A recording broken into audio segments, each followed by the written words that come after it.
Hi everyone. आप सभी का एटीज क्लासेस में एक बार दोबारा से स्वागत है। हम लोगों ने चैप्टर शुरू किया था वेक्टर।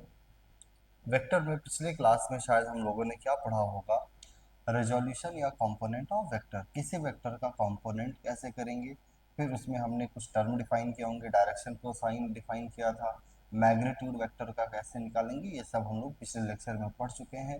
आज हम लोगों को आगे स्टार्ट करना है और वेक्टर का लास्ट टॉपिक स्टार्ट करना है, जिसमें क्या हमें पढ़ना है, मल्टीप्लिकेशन ऑफ वेक्टर।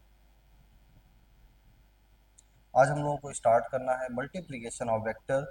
वेक्टर का मल्टीप्लिकेशन कैसे करेंगे। पिछले लेक्चर में हम लोग रेजोल्यूशन या कंपोनेंट ऑफ वेक्टर पढ़ चुके हैं। आज हमें स्टार्ट करना है मल्टीप्लिकेशन ऑफ वेक्टर। अब एक वेक्टर है, जैसे मान लिया हमारे पास में ये एक वेक्टर है।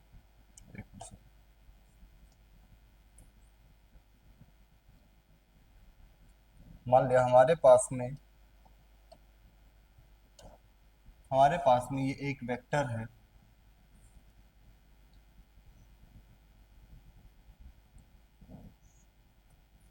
अब इस वेक्टर को हम लोग किससे मल्टीप्लाई कर सकते हैं, तो किसी भी वेक्टर को एक स्केलर क्वांटिटी से भी मल्टीप्लाई किया जा सकता है, किसी भी वेक्टर को एक दूसरे वेक्टर से भी मल्टीप्लाई कर सकते हैं। तो सबसे पहले हम लोग पढ़ेंगे कि वेक्टर को किससे मल्टीप्लाई किया जाए, किसी स्केलर क्वांटिटी से मल्टीप्लाई किया जाए। अच्छा, स्केलर क्वांटिटी क्या था, जिसमें सिर्फ क्या हो, मैग्नीट्यूड डायरेक्शन वगैरह ना हो। यानी मैं बेसिकली कहने का मतलब है ना, स्केलर क्वांटिटी को किसी पॉजिटिव या नेगेटिव नंबर से मल्टीप्लाई करें तो क्या फर्क पड़ेगा। जैसे मैंने कह दिया ये हमारे पास ए वेक्टर है, सोच के बताना 3a वेक्टर क्या होगा। तो तुम कहोगे सर अगर वेक्टर में एक स्केलर क्वांटिटी 3 का मल्टीप्लाई किया जाए ना, तो वेक्टर का मैग्नीट्यूड क्या हो जाएगा, 3 टाइम्स। और मैंने एक पॉजिटिव नंबर से मल्टीप्लाई किया है, तो वेक्टर का डायरेक्शन ए वेक्टर के पैरेलल होगा। क्या कह रहा हूं मैं, अगर ए वेक्टर में एक 3 नंबर का 3 पॉजिटिव नंबर है उसका मल्टीप्लाई किया जाए ना, तो वेक्टर का मैग्नीट्यूड पुराने वेक्टर के मैग्नीट्यूड का क्या हो जाएगा, 3 टाइम्स होगा। क्योंकि ये पॉजिटिव नंबर है, तो इस नए वेक्टर का डायरेक्शन वही होगा जो पुराने वेक्टर का डायरेक्शन था। यानी ये नया वेक्टर 3a पैरेलल होगा किसके, पुराने वेक्टर ए के। और मैग्नीट्यूड क्या हो जाएगा, 3 टाइम्स। यानी हमारे पास जो 3a वेक्टर आएगा ऐसा कुछ बनकर आ जाएगा। यानी हमने क्या देखा, कभी भी वेक्टर में पॉजिटिव नंबर से मल्टीप्लाई करो तो मैग्नीट्यूड तो इंक्रीज या डिक्रीज उतना टाइम्स हो जाएगा, लेकिन डायरेक्शन क्या रहने वाला है, पैरेलल। पर मैं अगर पूछ लेता, जरा बताना -2a वेक्टर क्या होगा। इस बार मैंने किसका मल्टीप्लाई किया है, -2 का ना। तो अगर किसी भी वेक्टर में नेगेटिव नंबर का मल्टीप्लाई करोगे ना, तो पहली बात तो डायरेक्शन क्या हो जाएगा, अपोजिट हो जाएगा। किसी भी वेक्टर में नेगेटिव नंबर का मल्टीप्लाई करेंगे तो डायरेक्शन क्या होगा, अपोजिट। यानी जो डायरेक्शन ए का था ना, उसके एंटी पैरेलल डायरेक्शन हो जाएगा नेगेटिव वेक्टर का। और क्योंकि यहाँ पर मैंने 2 का मल्टीप्लाई किया है ना, तो मैग्नीट्यूड भी क्या हो जाएगा, तो तुम कहोगे सर मैग्नीट्यूड भी 2 टाइम्स हो जाएगा लेकिन डायरेक्शन अपोजिट होते हुए। अच्छा, जैसे मैं कहूँ इस ए वेक्टर अगर ये है, तो जरा मुझे बताना a/2 वेक्टर क्या होगा। a/2 वेक्टर पूछ रहा हूँ। अब देखना, इस बार मैंने ए वेक्टर में किसका मल्टीप्लाई किया, 1/2 का ना। 1/2 कैसा, पॉजिटिव नंबर है। तो अगर किसी वेक्टर में पॉजिटिव नंबर का मल्टीप्लाई करते हैं तो उसका डायरेक्शन पुराने वाले वेक्टर यानी ए की डायरेक्शन में होगा। और मैग्नीट्यूड देखो, 1/2 का मल्टीप्लाई किया है तो पुराने वेक्टर के मैग्नीट्यूड का हाफ मैग्नीट्यूड इस नए वेक्टर का होगा। यानी जो नया वेक्टर हमारा a/2 बनेगा ना, वो ऐसा कुछ बनेगा जिसका मैग्नीट्यूड पुराने वेक्टर के मैग्नीट्यूड का क्या है, हाफ है। ऐसा अगर मैं कह देता, जरा मुझे -a/4 वेक्टर बताना। अच्छा, -a/4 का मतलब क्या, मैंने किस स्केलर क्वांटिटी से मल्टीप्लाई किया है, -1/4 का ना। अगर किसी भी वेक्टर में नेगेटिव वेक्टर का मल्टीप्लाई करोगे तो डायरेक्शन क्या हो जाता है, अपोजिट हो जाएगा। और 1/4 का मल्टीप्लाई किया है तो नए वेक्टर का जो मैग्नीट्यूड है वो ए वेक्टर के मैग्नीट्यूड का 1/4 होगा, डायरेक्शन अपोजिट और मैग्नीट्यूड कितना, 1/4। हमारे पास ऐसा कुछ वेक्टर बनकर आएगा। हमने ये पूरा डिस्कस किया। मैंने क्या देखा, जब कभी भी मैं वेक्टर में स्केलर क्वांटिटी का मल्टीप्लाई करता हो ना, तो हमारा डायरेक्शन अनचेंज भी रह सकता है, चेंज भी हो सकता है। अच्छा बताना, डायरेक्शन कब अनचेंज होगा, कब चेंज नहीं होगा? जब पॉजिटिव नंबर का हम लोग वेक्टर में मल्टीप्लाई करते हैं तो हमारा डायरेक्शन चेंज नहीं होता, और जब नेगेटिव नंबर का मल्टीप्लाई कर देते हैं तो हमारे वेक्टर का डायरेक्शन चेंज होगा। मैग्नीट्यूड, वेक्टर में स्केलर का मल्टीप्लाई करके मैग्नीट्यूड इंक्रीज भी हो सकता है, मैग्नीट्यूड इंक्रीज भी हो सकता है, और मैग्नीट्यूड हमारा डिक्रीज भी हो सकता है।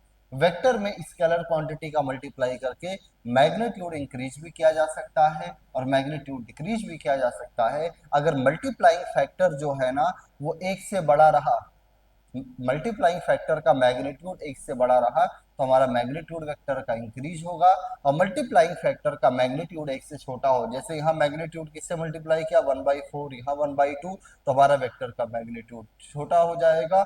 और अगर एक से बड़े मल्टीप्लाइंग फैक्टर से हमने मल्टीप्लाई किया, मैग्नीट्यूड वाइज में नेगेटिव है उसको हटा दो, नेगेटिव का काम सिर्फ क्या है, डायरेक्शन को चेंज करना, बाकी आगे क्वांटिटी 3 या 2 है, एक से बड़ी क्वांटिटी है, तो क्या करेगा, मैग्नीट्यूड को इंक्रीज कर देगा उतना ही टाइम्स। अब मेरे कहने का मतलब क्या है कि अगर एक, इन सब बातों को अगर मैं समराइज करूं लिखने के मूड में ना, मैं कहूं अगर हमारे पास में एक वेक्टर ए है, इसमें मैं अगर लेमडा का मल्टीप्लाई कर दूं और मान लिया हमारे पास में नया वेक्टर बी बनकर आ रहा है, क्या मैं कह रहा हूं, मान लिया मेरे पास एक वेक्टर ए है, इसमें मैंने एक मल्टीप्लाइंग फैक्टर लेमडा का मल्टीप्लाई कर दिया है ना, और एक नया वेक्टर हमारा क्या बनकर आ रहा है, बी वेक्टर, नया वेक्टर हमारा बन के आ गया। हमारे पास एक वेक्टर ए था, इसमें मैंने किसका मल्टीप्लाई कर दिया, लेमडा का मल्टीप्लाई कर दिया। लेमडा का मल्टीप्लाई करने के बाद में एक नया वेक्टर हमारा क्या बनकर आ चुका है, बी वेक्टर, नया वेक्टर हमारा बनकर आ गया है ना। अब ये जो नया वेक्टर आया है इसका मैग्नीट्यूड इंक्रीज भी कर सकता है, इसका मैग्नीट्यूड डिक्रीज भी कर सकता है, इसका डायरेक्शन चेंज भी हो सकता है, इसका डायरेक्शन अनचेंज भी रह सकता है। ये बातें मैं डिस्कस करूं तो सबसे पहले मैं इस बी वेक्टर के मैग्नीट्यूड के बारे में डिस्कस करना चाहता हूं कि बी वेक्टर का मैग्नीट्यूड कब इंक्रीज करेगा कब डिक्रीज करेगा। तो उसके लिए दो पॉइंट्स, पहला पॉइंट देखो, अगर जो मल्टीप्लाइंग फैक्टर लेमडा है ना, इसका मैग्नीट्यूड, यानी साइन हटा दो, पॉजिटिव नेगेटिव, इसका जो मैग्नीट्यूड है अगर एक से बड़ा हुआ ना तो हमारा क्या हो जाएगा, then magnitude of B vector जो है वो ग्रेटर देन हो जाएगा किससे, मैग्नीट्यूड ऑफ ए वेक्टर से। और दूसरा पॉइंट मैं क्या कह रहा हूं, अगर हमारा मल्टीप्लाइंग फैक्टर जो लेमडा है ना, मैग्नीट्यूड ऑफ लेमडा वो एक से छोटा रहा, जैसे यहाँ 1/2 है और यहाँ कितना 1/4 है, तो मल्टीप्लाइंग फैक्टर का मैग्नीट्यूड एक से अगर छोटा रहा तो हमारा जो वेक्टर है वो वेक्टर क्या हो जाएगा, तो तुम कहोगे सर बी वेक्टर का मैग्नीट्यूड स्मॉलर होगा किससे, ए वेक्टर के मैग्नीट्यूड से। तो मैंने कहा किसी भी वेक्टर में अगर हम लोग स्केलर का मल्टीप्लाई करें ना तो मैग्नीट्यूड भी चेंज हो सकता है, डायरेक्शन भी चेंज हो सकता है, दोनों हो सकते हैं। मैग्नीट्यूड कब चेंज होगा और कैसे चेंज होगा, अगर मल्टीप्लाइंग फैक्टर जो है ना एक से ग्रेटर हुआ तो हमारा नया वेक्टर का मैग्नीट्यूड पुराने से क्या रहेगा, ज्यादा। अगर मल्टीप्लाइंग फैक्टर का मैग्नीट्यूड एक से छोटा हुआ तो नए वेक्टर का मैग्नीट्यूड कम होगा पुराने वेक्टर के मैग्नीट्यूड से। अब सवाल ये उठा डायरेक्शन पे क्या क्या चेंजेस आते हैं, तो देखो मैं डायरेक्शन में बता रहा हूं। ये जो हमारा मल्टीप्लाइंग फैक्टर है ना, अगर ये हमारा मल्टीप्लाइंग फैक्टर लेमडा पॉजिटिव रहा, अगर हमारे पास में मल्टीप्लाइंग फैक्टर लेमडा क्या रहा, पॉजिटिव रहा ना, जो हमारे पास में मल्टीप्लाइंग फैक्टर लेमडा है, अगर ये मल्टीप्लाइंग फैक्टर लेमडा हमारा पॉजिटिव रहा तो हमारा वेक्टर का डायरेक्शन क्या होगा, ए के पैरेलल, यानी डायरेक्शन नहीं चेंज होगा। तो तुम कहोगे सर इस केस में बी वेक्टर जो है ना वो पैरेलल होगा किसके, ए वेक्टर के। अगर मल्टीप्लाइंग फैक्टर हमारा पॉजिटिव हो, तो अगर मल्टीप्लाइंग फैक्टर हमारा पॉजिटिव होगा तो जो बी वेक्टर होगा वो ए वेक्टर के क्या रहने वाला है, पैरेलल रहने वाला है। यानी बी वेक्टर पैरेलल होगा किसके, ए वेक्टर के। यानी बेसिकली मैं कहना चाहता हूं ना डायरेक्शन हमारा अनचेंज रहेगा, जो बी का डायरेक्शन था वही किसका डायरेक्शन होगा, ए का डायरेक्शन रहेगा। जैसे मैं दूसरा पॉइंट कहूं, अगर मान लिया हमारा मल्टीप्लाइंग फैक्टर नेगेटिव था, मैंने नेगेटिव नंबर से मल्टीप्लाई किया, एक से छोटा एक से बड़े से मतलब ही नहीं है, एक से छोटे एक से बड़े में सिर्फ क्या फर्क पड़ता है, मैग्नीट्यूड पे। डायरेक्शन किस, सिर्फ डायरेक्शन चेंज होने के लिए क्या देखना है कि मल्टीप्लाइंग फैक्टर अगर पॉजिटिव रहा तो डायरेक्शन अनचेंज होगा, लेकिन अगर मल्टीप्लाइंग फैक्टर नेगेटिव रहा ना तो बी वेक्टर एंटी पैरेलल हो जाएगा किसके, ए वेक्टर के, यानी डायरेक्शन चेंज होगा और डायरेक्शन हो क्या जाएगा, पुराने वेक्टर के अपोजिट डायरेक्शन में नया वेक्टर हमारा आएगा। ठीक है ना। तो हमने यहाँ पूरा क्या डिस्कस किया कि कभी भी किसी वेक्टर में हम लोग मल्टीप्लाई करें स्केलर क्वांटिटी का तो मैग्नीट्यूड भी चेंज हो सकता है, डायरेक्शन भी चेंज हो सकता है, दोनों हो सकता है। मैग्नीट्यूड कब चेंज होगा? अगर मल्टीप्लाइंग फैक्टर एक से ग्रेटर हुआ तो मैग्नीट्यूड इंक्रीज कर जाएगा, अगर मल्टीप्लाइंग फैक्टर का मैग्नीट्यूड एक से स्मॉलर हुआ तो मैग्नीट्यूड डिक्रीज करेगा, अगर मल्टीप्लाइंग फैक्टर पॉजिटिव हुआ तो डायरेक्शन अनचेंज रहेगा, यानी नया वेक्टर पुराने वेक्टर के पैरेलल ही रहने वाला है। अगर मल्टीप्लाइंग फैक्टर नेगेटिव रहा तो नए वेक्टर का डायरेक्शन पुराने के अपोजिट हो जाएगा, यानी डायरेक्शन हमारा चेंज हो जाएगा। हम लोगों ने शुरू किया था मल्टीप्लीकेशन ऑफ वेक्टर। मैंने कहा था वेक्टर का मल्टीप्लीकेशन हम लोग ना एक वेक्टर को किसी स्केलर क्वांटिटी से मल्टीप्लाई करेंगे, और जब वेक्टर को स्केलर क्वांटिटी से मल्टीप्लाई करते हैं तो ये चेंजेस आते हैं। अब दो वेक्टर का आपस में भी क्या हो सकता है? मल्टीप्लीकेशन। तो हम लोग अपना मेन टॉपिक स्टार्ट करते हैं मल्टीप्लीकेशन में। हमारा मेन टॉपिक है क्या? Multiplication of two vector. अब हम लोग मल्टीप्लाई किसका करेंगे? जब हमारे पास में दोनों ही क्या हो? वेक्टर। और जब भी दो वेक्टर को आपस में मल्टीप्लाई किया जाता है ना, तो मल्टीप्लाई करके जो आंसर मिलता है, कई बार वो स्केलर क्वांटिटी आंसर मिल जाता है, और कई बार जो आंसर मिलता है वो कैसा क्वांटिटी मिलता है? वेक्टर। यानी जैसे दो वेक्टर को ऐड करो हमेशा क्या मिलेगा? एक नया वेक्टर मिलेगा। दो वेक्टर को सब्ट्रैक्ट करो हमेशा क्या मिलेगा? एक नया वेक्टर मिलेगा। पर जब दो वेक्टर को मल्टीप्लाई करेंगे ना, तो मल्टीप्लाई करके आंसर एक स्केलर क्वांटिटी भी बन सकता है, आंसर एक वेक्टर क्वांटिटी भी बन सकता है। इसके बेसिस पे मल्टीप्लीकेशन ऑफ वेक्टर हमारे कितने टाइप के होंगे? दो टाइप का। अच्छा, दो टाइप क्यों हुआ? क्योंकि कई बार हम लोग क्या करते हैं ना, जब वेक्टर को मल्टीप्लाई करेंगे तो जो आंसर हमारा है वो कैसा क्वांटिटी आएगा? स्केलर क्वांटिटी आएगा। कई बार मल्टीप्लाई करके आंसर हमारा क्या आता है? Vector quantity. जबकि एडिशन और सब्ट्रैक्शन में ऐसा नहीं है। दो वेक्टर को ऐड करो, दो वेक्टर को सब्ट्रैक्ट करो, वो हमेशा एक क्या बनेगा? वेक्टर ही बनता है। ऐसा कभी नहीं होता कि दो वेक्टर को ऐड या सब्ट्रैक्ट करके आंसर एक स्केलर क्वांटिटी बने। पर दो वेक्टर को मल्टीप्लाई जब हम करते हैं ना, तो आंसर हमारा स्केलर क्वांटिटी भी आ सकता है, आंसर हमारा वेक्टर क्वांटिटी भी आ सकता है। इसका मतलब क्या है? वेक्टर का मल्टीप्लीकेशन दो टाइप का हम लोग डिस्कस करेंगे। पहला हमारा क्या होगा? स्केलर प्रोडक्ट, और दूसरा क्या होगा? Vector product. तो अगर मैं बात करूं मल्टीप्लीकेशन ऑफ वेक्टर हमारे कितने टाइप के हैं, तो तुम कहोगे सर मल्टीप्लीकेशन ऑफ वेक्टर हमारे दो टाइप के होंगे। पहले टाइप का नाम हम लोग देते हैं स्केलर प्रोडक्ट। पहले टाइप का नाम क्या देंगे? स्केलर प्रोडक्ट, या इसी का एक नाम और क्या दे देते हैं? Dot product. स्केलर प्रोडक्ट कहें या इसी का दूसरा नाम हम लोग क्या देते हैं? डॉट प्रोडक्ट कहते हैं। या मल्टीप्लीकेशन का जो दूसरा टाइप है ना, वो दूसरे टाइप का हम लोग नाम देते हैं वेक्टर प्रोडक्ट, या इसी का क्या नाम देते हैं? Cross product. वेक्टर या क्रॉस प्रोडक्ट। दोबारा मैं बोलूं, मैं क्या कह रहा हूं? दो वेक्टर का मल्टीप्लिकेशन हमें डिस्कस करना है। जब भी दो वेक्टर का मल्टीप्लाई करेंगे ना, तो आंसर हमारा एक स्केलर क्वांटिटी भी आ सकता है, आंसर हमारा वेक्टर क्वांटिटी भी आ सकता है। इसके बेसिस पर वेक्टर के मल्टीप्लिकेशन दो टाइप का होता है। जब दो वेक्टर का मल्टीप्लाई करके आंसर एक स्केलर क्वांटिटी आए ना, तो ऐसे मल्टीप्लिकेशन को हम लोग क्या नाम देते हैं? Scalar product. यानी अगर मुझसे कोई पूछे स्केलर प्रोडक्ट क्या होगा, when two vector is multiplied in such a way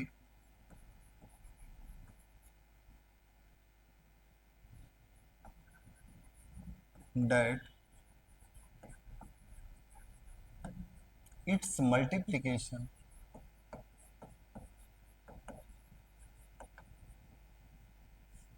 will be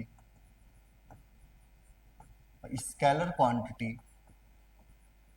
then such multiplication are said to be scalar multiplication या scalar product। और वेक्टर प्रोडक्ट कब कहेंगे? जब दो वेक्टर को मल्टीप्लाई किया और मल्टीप्लिकेशन कैसा क्वांटिटी आए? एक वेक्टर क्वांटिटी आए। तो मैं एक लाइन अगर छोटा सा लिखूं तो तुम कहोगे sir multiplication of two vector should be a vector quantity. तो जब दो वेक्टर का मल्टीप्लिकेशन एक वेक्टर क्वांटिटी रहे ना, तो ऐसे मल्टीप्लिकेशन को हम लोग क्या नाम दे देते हैं, वेक्टर प्रोडक्ट या क्रॉस प्रोडक्ट कहेंगे। अच्छा बताना, इससे पहले क्या पढ़ा कि जब वेक्टर को स्केलर से मल्टीप्लाई करेंगे तो मैग्नीट्यूड चेंज हो सकता है, डायरेक्शन वो कब कैसे होगा डिस्कस कर चुके हैं। फिर मैंने कहा जब दो वेक्टर का मल्टीप्लाई करोगे ना, तो दो वेक्टर को मल्टीप्लाई करके हमारा हमारा क्या हो सकता है, आंसर स्केलर क्वांटिटी भी आ सकता है, हमारा आंसर वेक्टर क्वांटिटी भी आ सकता है। अगर मल्टीप्लिकेशन का आंसर स्केलर क्वांटिटी हो तो ऐसे मल्टीप्लिकेशन को क्या नाम देते हैं, स्केलर प्रोडक्ट कहेंगे। अगर मल्टीप्लिकेशन का आंसर एक वेक्टर क्वांटिटी हो तो ऐसे मल्टीप्लिकेशन को हम लोग क्या नाम दे देंगे, वेक्टर प्रोडक्ट कहेंगे। अब एक एक करके हम लोग स्टार्ट करते हैं। पहले हम लोग पढ़ेंगे डॉट प्रोडक्ट, उसके बाद क्या पढ़ेंगे, क्रॉस प्रोडक्ट, ठीक है ना। तो पहला मल्टीप्लिकेशन हम लोग स्टार्ट करने जा रहे हैं। मल्टीप्लिकेशन का नाम हमारा क्या है, स्केलर या डॉट प्रोडक्ट। मैं आगे बोलूं उससे पहले एक मिनट सुन लो।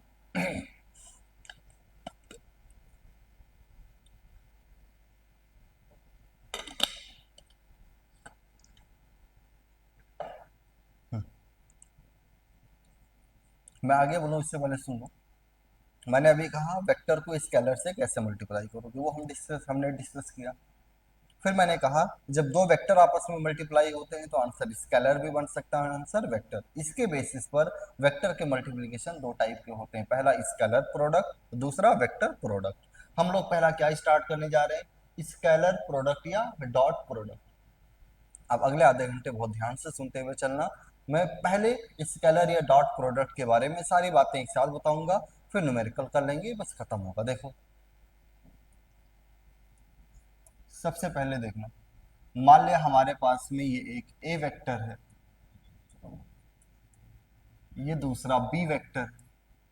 अगर ध्यान दो ना, दोनों वेक्टर का टेन मिला है ना, तो ये स्मॉलर इंक्लिनेशन दोनों के बीच का क्या हो जाएगा, एंगल। यानी थीटा हमारा क्या है, तो तुम कहोगे सर थीटा हमारा जो है ना, angle between A vector and B vector. मैं अगर पूछूं यहाँ पर थीटा क्या है, तो तुम कहोगे सर थीटा जो है ना, ए वेक्टर और बी वेक्टर के बीच का एंगल है। और हमें पहले से पता है ना, दो वेक्टर के बीच का एंगल कहाँ से कहाँ होता है, 0 डिग्री से 180 डिग्री के बीच में होता है। यानी दो वेक्टर के बीच का एंगल या तो फर्स्ट क्वाड्रेंट में होगा या सेकंड क्वाड्रेंट में होगा। मैंने क्या क्या कहा, दो वेक्टर ए और बी हैं, इनके बीच का एंगल कितना, थीटा है। और थीटा मुझे पहले से पता कहाँ से कहाँ होता, दो वेक्टर के बीच का एंगल 0 से 180 डिग्री के बीच में होगा।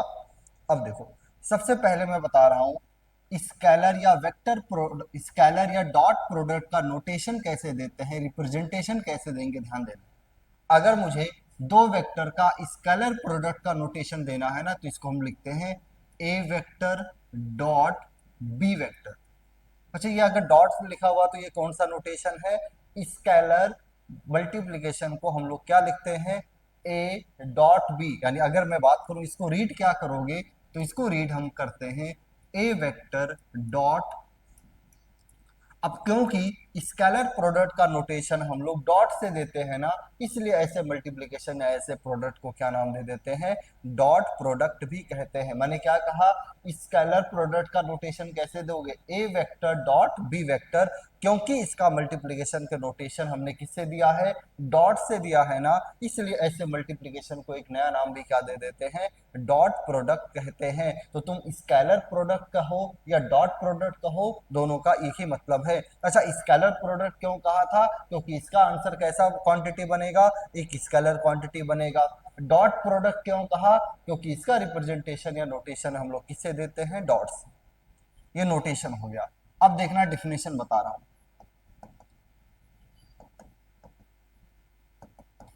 अब ए डॉट बी का डेफिनेशन है, इसका कोई प्रूफ नहीं, डायरेक्टली मैं डेफिनेशन बोल रहा हूँ। तो ए डॉट बी का फार्मूला होता है magnitude of A vector into magnitude of B vector into cos of angle between A and B vector, यानी कॉस थीटा।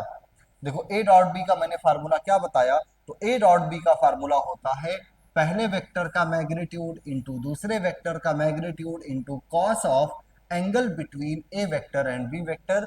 ये डेफिनेशन हमें याद रखना। बताना ए डॉट बी का डेफिनेशन मैंने क्या दिया, तो ए डॉट बी का डेफिनेशन दिया है A B cos theta. A क्या है, ए वेक्टर का मैग्नीट्यूड है, बी क्या है, बी वेक्टर का मैग्नीट्यूड है, कॉस थीटा क्या है, ए और बी वेक्टर के बीच का एंगल है।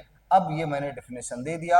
अब मैं डॉट या स्केलर प्रोडक्ट के बारे में लगभग 10-12 बातें बताऊंगा, 10-12 नोट बताऊंगा। उन नोट को एक एक करके हमें देखना है। तो सबसे पहला नोट स्टार्ट करते हैं, देखते रहना। हाँ, ध्यान देना। अच्छा बताना, ए डॉट बी का हमने क्या डेफिनेशन पढ़ा? तो तुम कहोगे सर ए डॉट बी का डेफिनेशन पढ़ा है ना, पहले वेक्टर का मैग्नीट्यूड इंटू दूसरे वेक्टर का magnitude into cos of angle between पहला एंड दूसरा वेक्टर। ऐसे मैं पूछूं बी डॉट ए का क्या फार्मूला बनेगा? तो तुम कहोगे सर हमें डॉट का तो सिंपल फार्मूला पता है, पहले का मैग्नीट्यूड यानी बी का मैग्नीट्यूड बी, ए का magnitude A into cos of. अब जरा एक बात बताना, अगर ए वेक्टर और बी वेक्टर के बीच का एंगल थीटा है तो बी वेक्टर और ए वेक्टर के बीच का, सर कोई पहले बोले कोई बाद में बोले ना, उससे एंगल पे कोई फर्क नहीं पड़ेगा, इनके बीच का एंगल तब भी कितना रहेगा? थीटा। यानी मेरे कहने का मतलब है ना, अगर ए और बी के बीच का एंगल थीटा है तो कंफर्म बी और ए के बीच का भी एंगल कितना होगा? थीटा। और तुम लोग अगर ध्यान दो, बी ए कॉस थीटा लिखें या इसको ए बी कॉस थीटा लिखो, मल्टीप्लाई में किसी को पहले लिखो किसी को बाद में लिखो, कोई फर्क नहीं पड़ता है ना। तो ए बी कॉस थीटा को क्या लिखा जा सकता है? A dot B. तो देखो हमने क्या प्रूव किया ना कि ए डॉट बी हमेशा किसके इक्वल होगा? बी डॉट ए का। पहला रिजल्ट या पहला नोट हमारा क्या बनकर आया है, हमें ध्यान भी रखना है कि ए डॉट बी हमारा किसके इक्वल होगा? B dot A. पहले मैंने ए डॉट बी का डेफिनेशन दिया, फार्मूला क्या? A B cos theta. फिर मैंने कहा ए और ए का बी के साथ डॉट ले लो या बी का ए के साथ डॉट लो, आंसर सेम आएगा। तुम कहोगे सर इसमें क्या नई बात है, ये वेक्टर है, वेक्टर में अलग भी हो सकता है। इसके बाद का अगला जब टॉपिक में वेक्टर प्रोडक्ट पढ़ाऊंगा ना, तो वहां मैं कहूंगा ए क्रॉस बी प्रूव करके दिखाऊंगा नॉट इक्वल्स टू होगा बी क्रॉस ए। पर डॉट में इक्वल होता, क्या इक्वल होता है? A dot B is equals to होगा बी डॉट ए। यानी ए और बी के पोजीशन को आपस में इंटरचेंज करो तब भी डॉट प्रोडक्ट का वैल्यू चेंज नहीं होता। ये हमें ध्यान में रखना है। पहला नोट हो गया। अगर पहला नोट हो गया तो अब दूसरा नोट देख, ध्यान देना। दूसरे नोट में मैं निकालना चाहता हूं रेंज ऑफ डॉट प्रोडक्ट। मैं क्या निकालना चाहता हूं? डॉट प्रोडक्ट का रेंज निकालना चाहता हूं। अच्छा, रेंज का मतलब क्या है? रेंज का मतलब है ना, डॉट प्रोडक्ट जो का जो मिनिमम वैल्यू है वो क्या होगा, मैक्सिमम वैल्यू है कि वो क्या होगा। अगर मिनिमम पता चल जाए मैक्सिमम पता चल जाए तो उसके बीच के सारे वैल्यूज को हम लोग क्या नाम दे देते हैं? डॉट प्रोडक्ट का रेंज। यानी dot product A dot B का जो आउटपुट होगा ना, उसे हम लोग क्या नाम दे देते हैं? रेंज कहेंगे। अब देखो मैं निकाल रहा हूं, रेंज निकालने के लिए मैं सबसे पहले क्या निकाल रहा हूं? ए डॉट बी का minimum value. A dot B का मिनिमम पता चल जाए, ए डॉट बी का मैक्सिमम पता चल जाए तो रेंज अपने आप निकल कर आ जाएगा, आउटपुट अपने आप पूरा निकल कर आएगा। तो ए डॉट बी का मिनिमम निकालना है। अच्छा बताना ए डॉट बी का फार्मूला है क्या? तुम कहोगे सर ए डॉट बी का formula A B cos theta.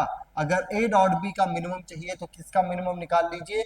A B cos theta का मिनिमम निकाल लीजिए। अगर ए डॉट बी का मिनिमम चाहिए तो किसका मिनिमम निकालिए? ए बी कॉस थीटा का मिनिमम निकाल लीजिए। देखो मैं निकाल रहा हूं।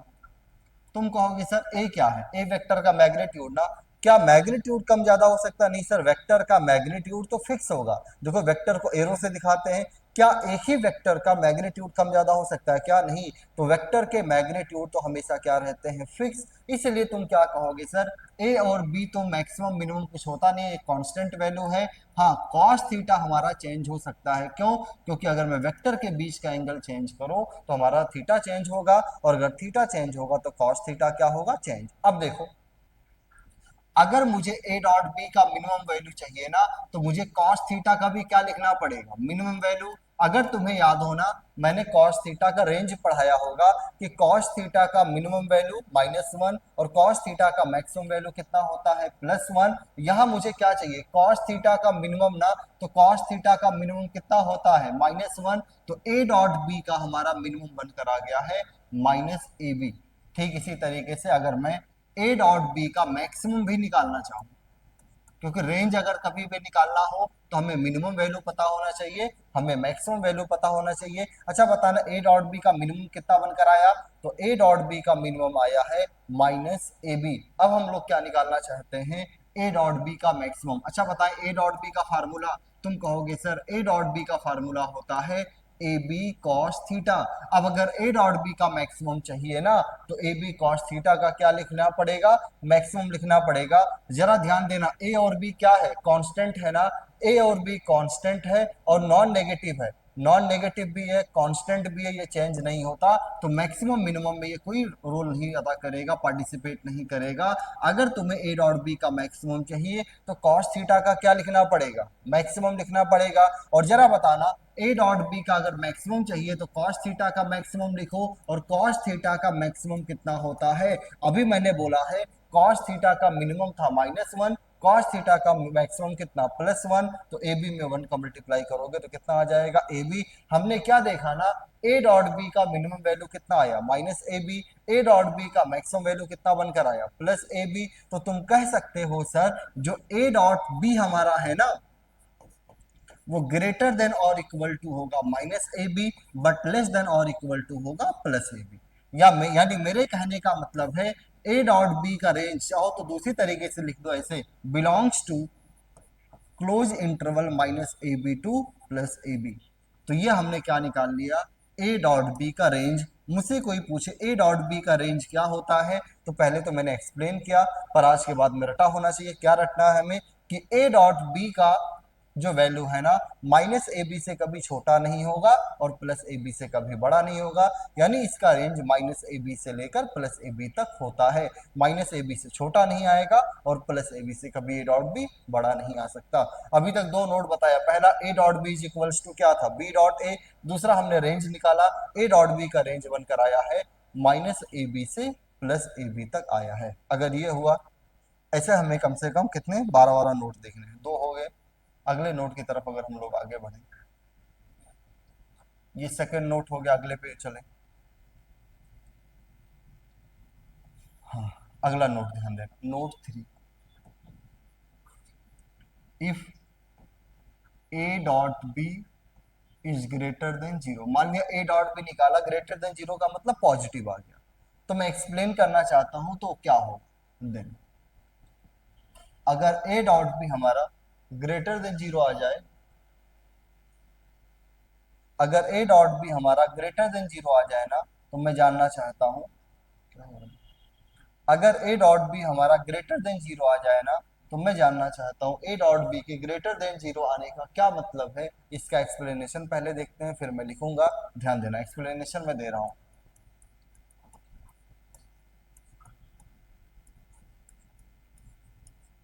अच्छा, ए डॉट बी क्या है, greater than 0, A dot B का formula A B cos theta क्या है, ग्रेटर देन 0। जरा बताना ए क्या है, पहले वेक्टर का मैग्नीट्यूड, बी क्या है, दूसरे वेक्टर का मैग्नीट्यूड। क्या वेक्टर के मैग्नीट्यूड 0 हो सकते हैं, हाँ मैं मान के चला वेक्टर का मैग्नीट्यूड 0 नहीं है, यानी मैं मान रहा हूं कि वेक्टर हमारे क्या है, ए और बी, हमारा वेक्टर का मैग्नीट्यूड 0 नहीं, यानी वेक्टर हमारे क्या है, नॉन जीरो वेक्टर है।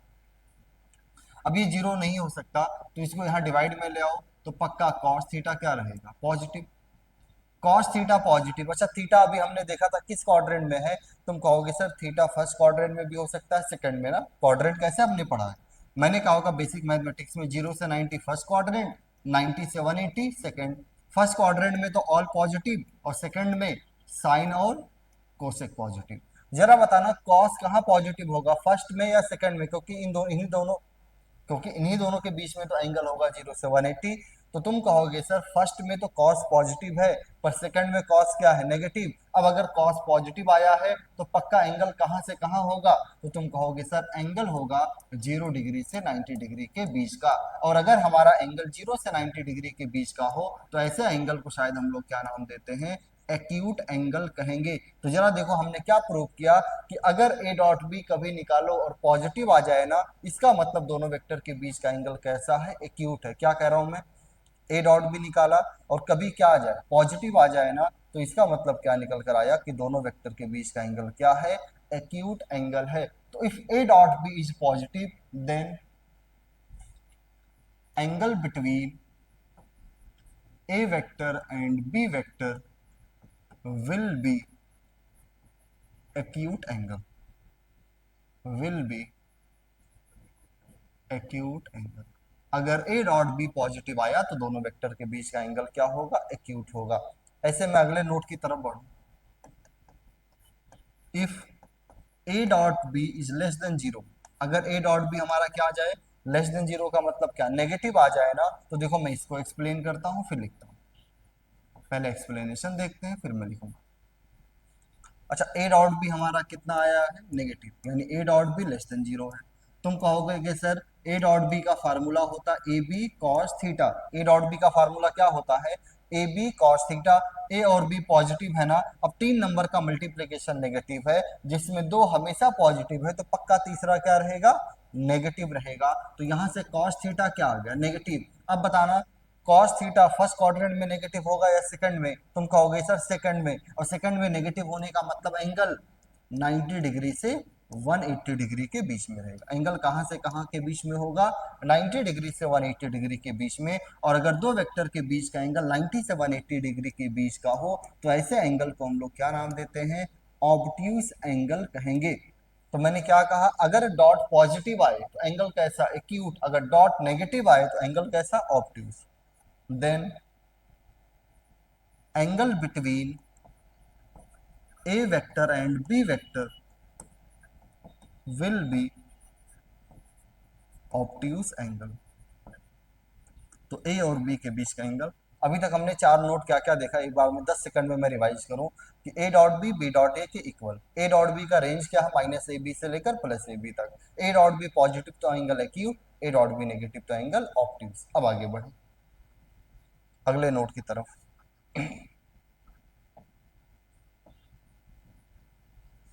ये क्यों, कौन सा नोट हो गया, फोर।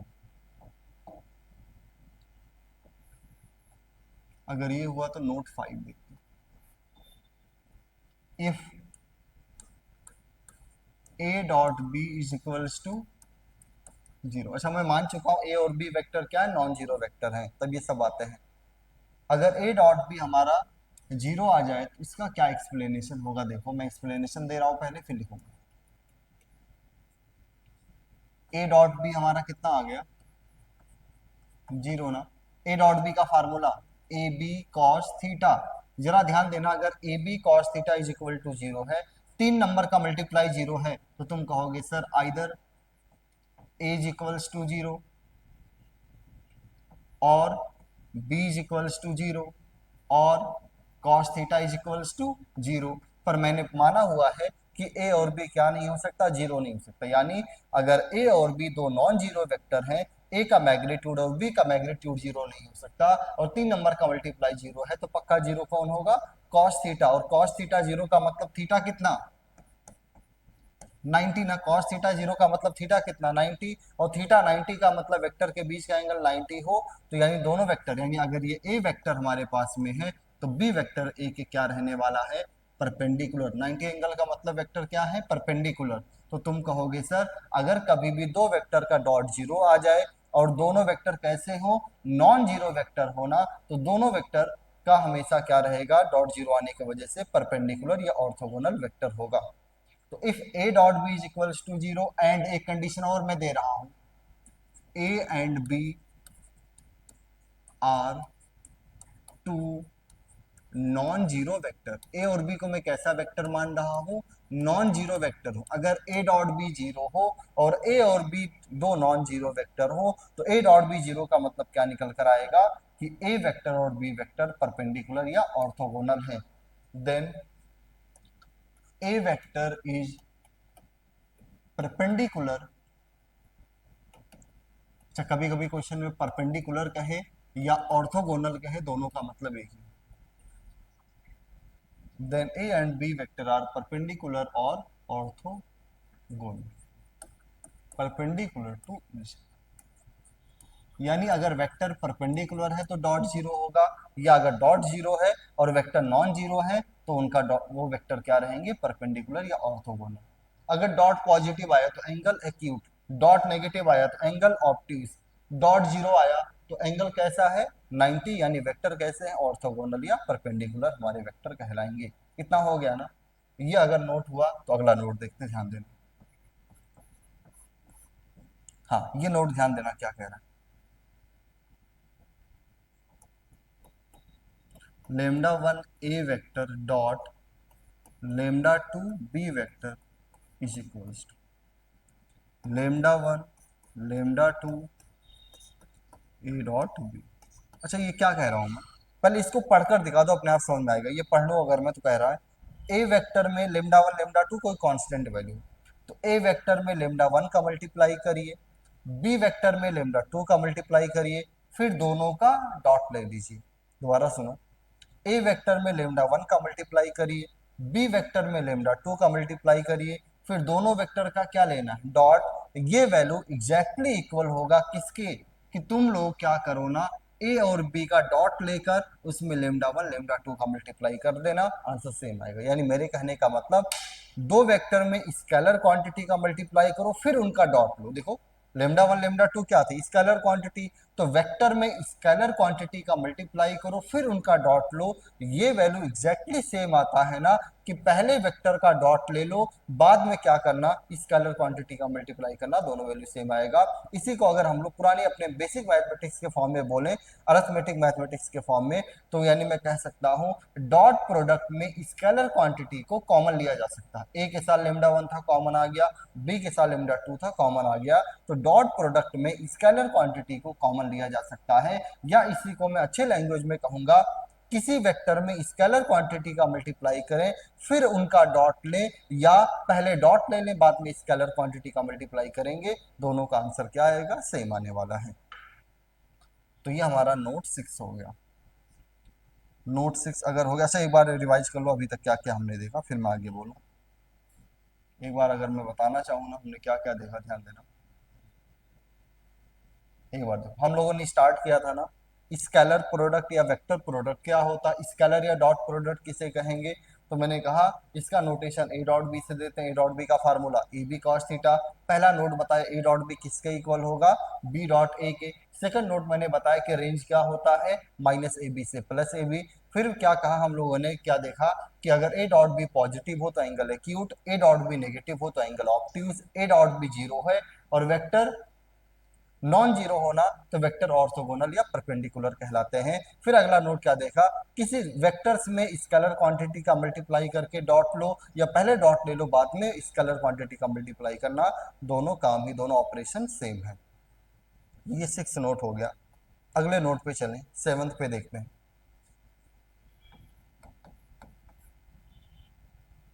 अच्छा अच्छा,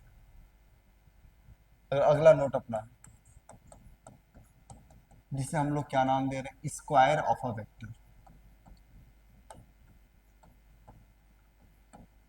स्क्वायर ऑफ अ वेक्टर देखते रहना।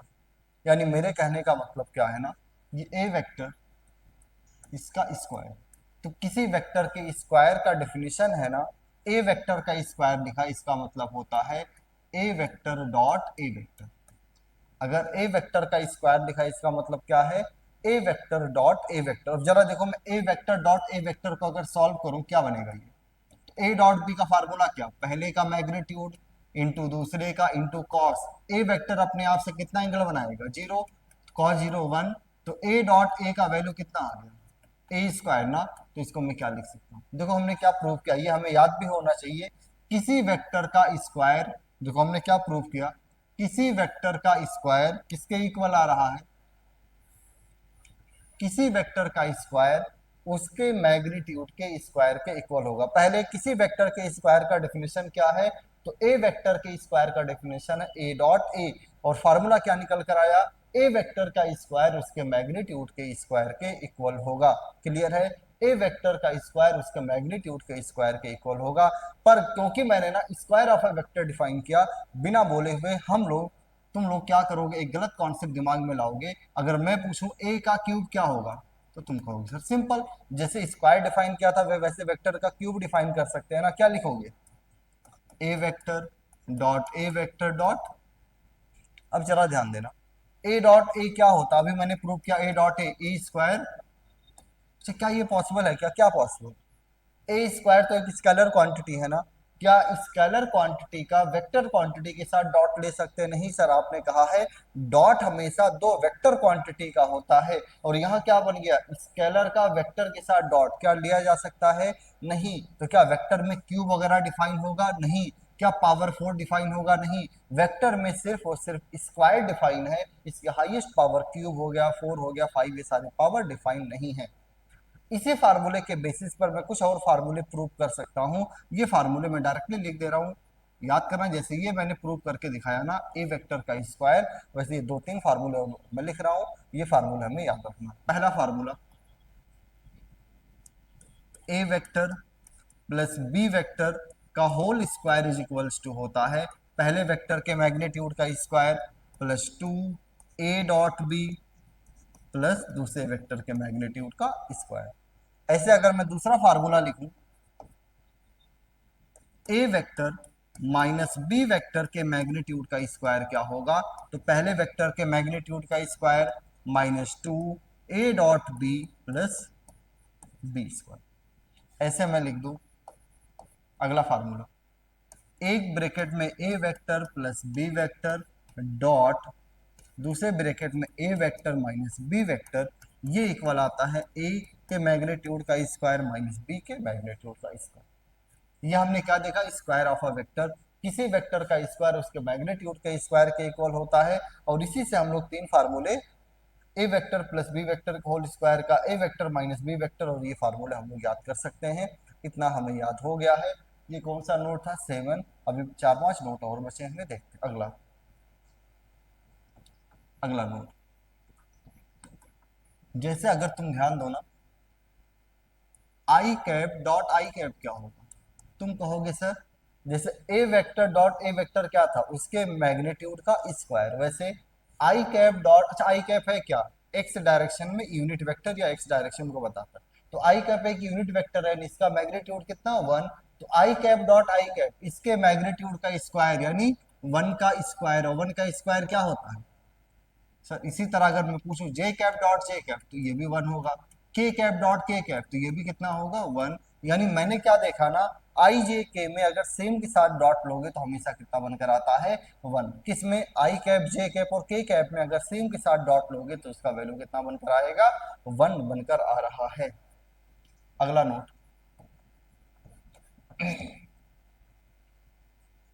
ऐसे मैं कह दूं आई कैप डॉट जे कैप बताना। अच्छा, आई कैप किसको बताता? एक्स एक्सिस को। जे कैप किसको बताएगा? वाई एक्सिस को। तो एक्स और वाई एक्सिस आपस में कैसे होते हैं? परपेंडिकुलर ना। तो अगर दो वेक्टर परपेंडिकुलर हो तो उनका डॉट, तो अगर ये 0 आ गया तो ऐसे बताना जे कैप डॉट के कैप कितना आएगा? सर ये भी 0। के कैप डॉट आई कैप, तो आई जे के में सेम के साथ डॉट लोगे तो 1, और दूसरे के साथ डॉट लोगे तो कितना बनकर आ जाता है? 0 बनकर आएगा। अब अगर आगे बढ़े, अगले नोट की तरफ चले, हाँ अगले नोट पे चले, ध्यान देना। 3 चीजें बची हैं, डॉट निकालना सिखाना, एंगल लिखना है, और क्या देखना है? प्रोजेक्शन। पहले देखो डॉट लिखना सिखा रहा हूं। If A vector is equals to हो A one I cap plus A two J cap plus A three, and B vector is equals to हो B one I cap plus B two J cap plus B three K cap, then A dot B, पहले मैं proof बता रहा हूं फिर यहां रटा दूंगा। अगर हमें ए वेक्टर आई कैप जे कैप के कैप के फॉर्म में लिखा हो, बी वेक्टर आई कैप जे कैप के कैप के फॉर्म में लिखा हो, तो ए डॉट बी कैसे फाइंड आउट करेंगे भाई, ये जानना चाहता हूं। तो देखो मैं निकाल के बता रहा हूं, ठीक है ना? ध्यान देना, बता रहा हूं। पहले मैं प्रूफ करता हूं, प्रूफ ध्यान देना पहले। ए डॉट बी हमें निकालना है ना, देखते रहना। अच्छा, ए वेक्टर कितना है? लाके रख दो, A one I cap plus A two J cap plus A three K cap, dot B vector कितना है? B one I cap plus B two J cap plus B three,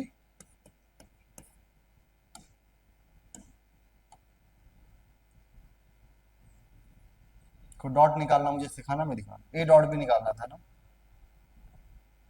अच्छा, अब कैसे लोगे? तुम कहोगे sir A one I cap को उठाइए, इसका डॉट इन तीनों के साथ लीजिए, पर इसमें मुझे एक प्रॉपर्टी याद, अभी मैंने चौथा पांचवा या कौन सा प्रॉपर्टी बताया था कि अगर वेक्टर में स्केलर क्वांटिटी का मल्टीप्लाई करके डॉट लेना हो तो पहले तुम डॉट ले लो, बाद में मल्टीप्लाई करना, देखना।